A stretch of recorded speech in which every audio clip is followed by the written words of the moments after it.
Hello everyone, good morning. শুরু করছি রবিবারের ব্লগ। সকাল সকাল ঠাকুর পুজো দিয়ে ব্লগটা শুরু করলাম। তো পুজো দিয়ে সোজা চলে আসলাম আমি ব্রেকফাস্ট করতে। আজকে বানিয়েছিলাম পরোটা আর সবজি। তো মেয়ে আর আমি একটু ব্রেকফাস্ট করে নিচ্ছি। 10:30 মতো বাজে, বরের খাওয়া হয়ে গেছে আগেই। তো এবার খাওয়া দাওয়া করে তারপর যাব রান্নার দিকে। মেয়ে আর আমি একসঙ্গে বসেই খাচ্ছিলাম। আজকে ওয়েদারটা খুব ভালো, বাইরেটা বৃষ্টি হয়েছে সকালে, ঠান্ডা ঠান্ডা আছে।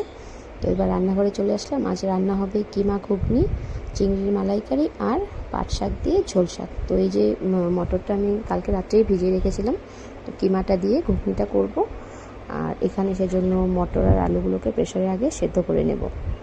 আর এখানে সবজি টবজি কাটা হচ্ছে, পাট শাক বাছা হয়ে গেছে। আজ রোববার যেহেতু বর আমাকে একটু হেল্প করে দিচ্ছে, বাড়িতেই আছে বর। আর এখানে চিংড়ির যেটা করব, এই মশলাটা এখানে পেস্ট করে নেব। এখানে আগে পাট শাকটা বসিয়ে দিলাম। পাট শাকটা দিয়ে আজকে ঝোল শাক করব। হয়ে গেছে পাট শাক। এবার চিংড়ি মাছগুলোকে একটু ভেজে নেব।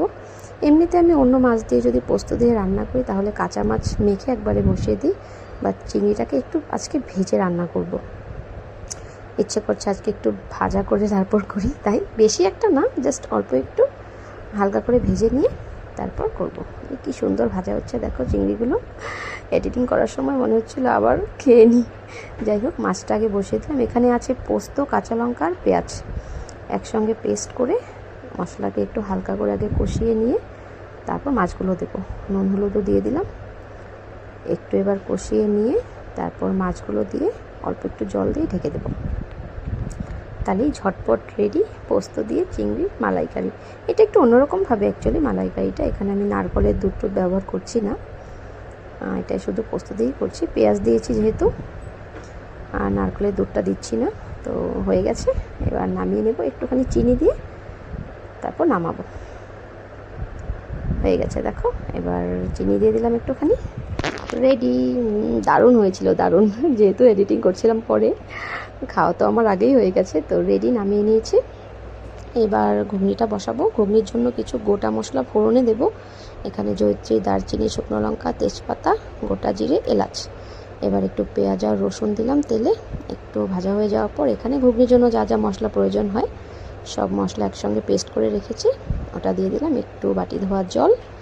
এবার বর একটু হেল্প করছে আমাকে, হলুদ দিয়ে দিলাম আর তারপর দিলাম মাংসগুলো। এবার একটু মাংসগুলো দিয়ে একটু ঢেকে আগে কষিয়ে নেব, তারপর মটরটা অ্যাড করব।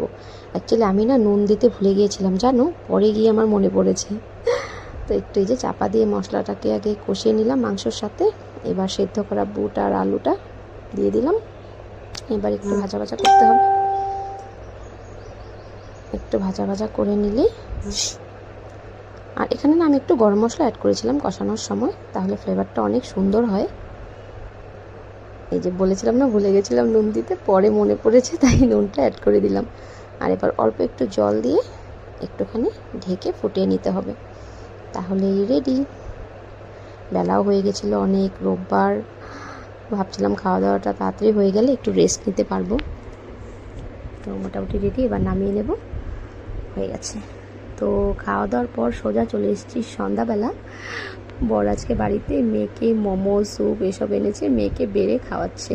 তো যাই হোক, ভিডিওটা আমি এখানে আর বাড়াচ্ছি না। টাটা।